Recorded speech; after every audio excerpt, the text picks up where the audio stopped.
This three-wheeler was brought to me by a buddy. He said it's just been sitting for a few years. It still has gas in the tank. We're gonna clean the tank out. There's a little bit of rust deposits in it. I haven't really gone over it. I just got it off the truck not too long ago, probably about an hour. So I do know we're gonna have to clean the carburetor because that bitch is stuck. You can't move the throttle at all. So probably gonna tune up a good carb cleaning, and we'll get this bitch back and running. So we got the gas tank off. As you all know, we can't do anything with the throttle, it's stuck. We gotta get the carburetor off. So one thing I wanted to do was check the air filter. Now, if it's been sitting for 2-3 years like I was told, mice or man, anything could have gotten into this air filter. So, I really, I'm hesitant to pull it apart and see, but, I mean, we gotta do it anyways. What? No. I mean, there's no oil on it. There's a slight touch. That bitch looks brand new.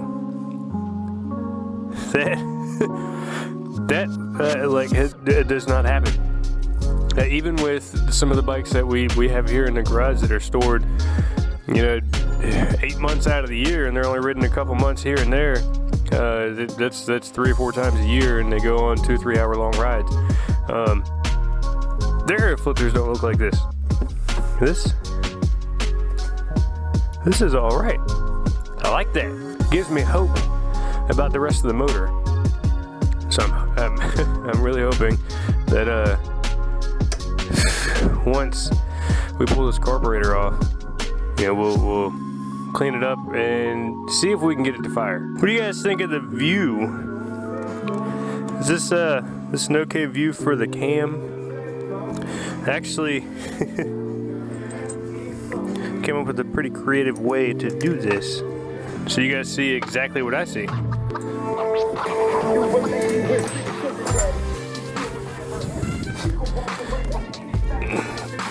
Come on.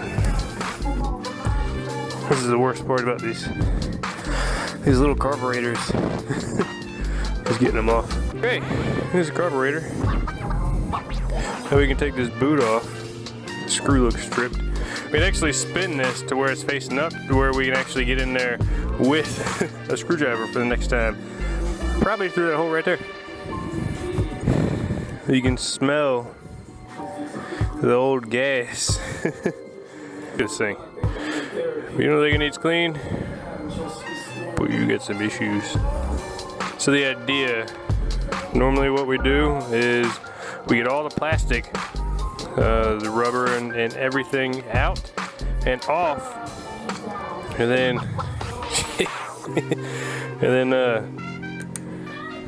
soak it in the ultrasonic. Here, have a Triscuit. Man. Initially, the very first thing I did when I loaded this thing on the truck was I opened the gas tank and I stuffed my nose in it to smell it, and it actually smelled okay. It didn't smell bad, because that's a huge sign of just how long whatever you're working on has actually sat.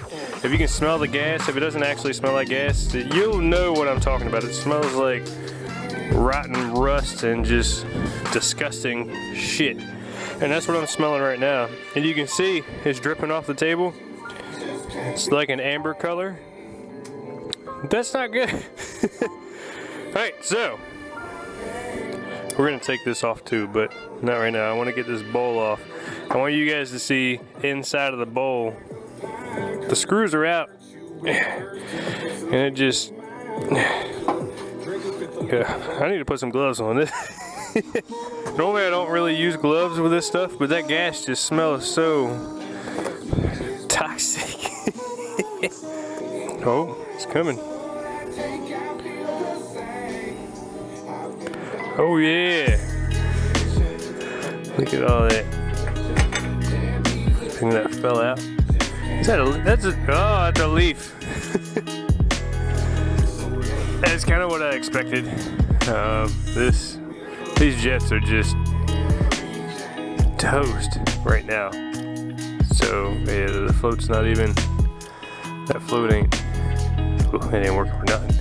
This three-wheeler is definitely not gonna run. Not in this state. Okay, so my battery died and didn't get anything else of the carburetor rebuild or putting this thing back together.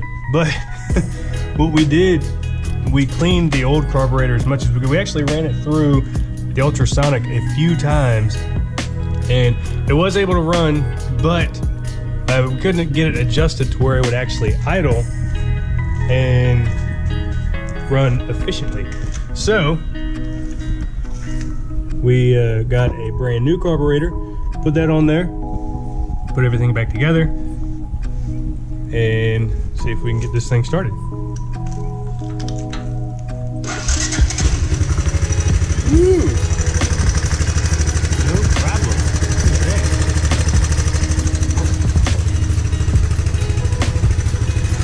Idle's good.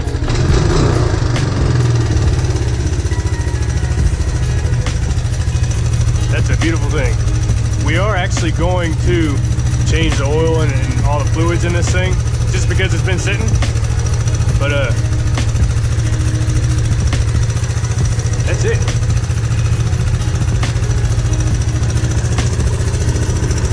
The 84 ATC 200 ES.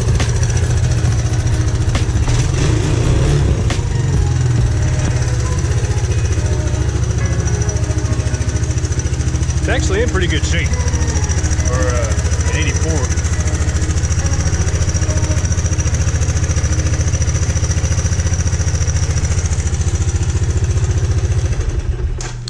All right. So what we're going to do, we get the cables adjusted. You see how it's got a little bit of leeway there for the front brakes. We are gonna check the tire pressure, make sure everything's good, and take this thing out for a spin. Run it through the gears, make sure it shifts properly and goes in reverse, high, low, and all of that. Which, fairly certain it will, just because of the shape that this thing is in. It's in great shape for as old as it is, and for having set, you know, for a couple years, it's in really good shape. So the next thing, which is the best thing, is we get to test ride this thing. So unfortunately for you guys, you don't get to see the first ride on the big red three-wheeler. I just didn't, actually didn't feel like filming it. So all I did was, you know, I took it out, did some laps with it around our farm, went through all the gears and everything, and then made sure it was all good to go. Changed the oil and all that stuff. I didn't put in what we did to the gas tank, how we cleaned it all out. We used the Rust-Oleum rust remover. And pretty much the same thing we did to the Harley, to that gas tank. I don't really get a whole lot of feedback from you guys when it comes to these rebuilds. That's why I don't really post them that much. We have these two little itty bitty things that we did some work to for a buddy to get them running. And I didn't make a video about any of that either because, like I said, I just don't get that much feedback from you. On rebuilds, a lot of the stuff that you guys like to watch are the races mainly, and a lot of the specialty rides that we go to and we go do. So if you want to see what we got going on with the builds and all that stuff, or with what we're working on, leave a comment down below and let me know. We also got some new graphics, some play ride graphics for the 300 XCW. These we're not going to race with. These are just, this setup mainly is what I'm going to take when we go to Moab. And our race plastics are still sitting over there. We're going to put those on when we race this season.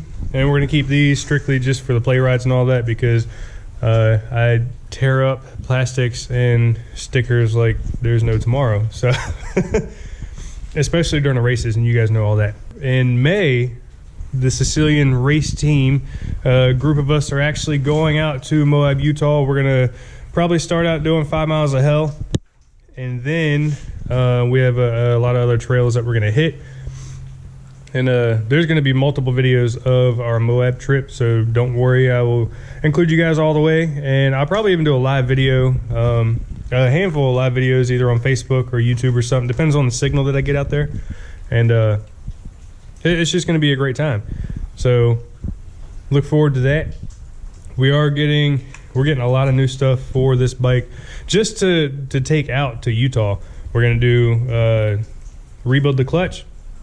We're going to do a new top end, tires, obviously, air filters, you know, all the normal maintenance stuff, chains, sprockets, everything. Probably wheel bearings, and we'll probably tweak the suspension a little bit. And I need opinions on what tires I should run while we're out in the desert, because it's a lot of hard pack stuff, a lot of rocks, a lot of slick rocks. There's a trail called Slick Rock we're gonna go do. And the tires I run are mainly for hard packed or intermediate terrain, for roots and rocks, and like hard packed dirt and everything for the hair scrambles. And we have another set of tires back here that we're gonna put on the KTM before our next race, and I think it's in a month or so. But I'm looking at a Schenko, probably a 525 for the rear, kind of like a hybrid cheater. And I still want to get a fatty front for this thing, but I'm unsure. So if you guys have ridden Moab and you've gone through 5 Miles of Hell or Slick Rock or any other trails out there, let me know down in the comments what rear tire that you actually ran was successful. Because right now, I mean, I'm sure I could get through it with the tires that I have over here, but they're the same tires I have here. And basically I bought them for racing, not for riding the desert. So that's a little bit of an update. The weather's terrible and I want to get the Harley back out on the road. So like I said, if you guys want to see what we're doing with any of the builds or anything like that, just let me know. And if not, that's fine too. I don't really, it's actually, it takes a lot longer to work on the bikes and to video it than it does just to work on the bikes and get them done. You got to set up the cameras, and I have multiple cameras I got to set up in order to get the right angles. I want to make sure everything looks right, and I'm doing everything right and all that. And I got to kind of keep the shop clean. Right now it's a mess. That's where we're at. So I appreciate you guys watching. Until next time, I'm Tim Westmoto.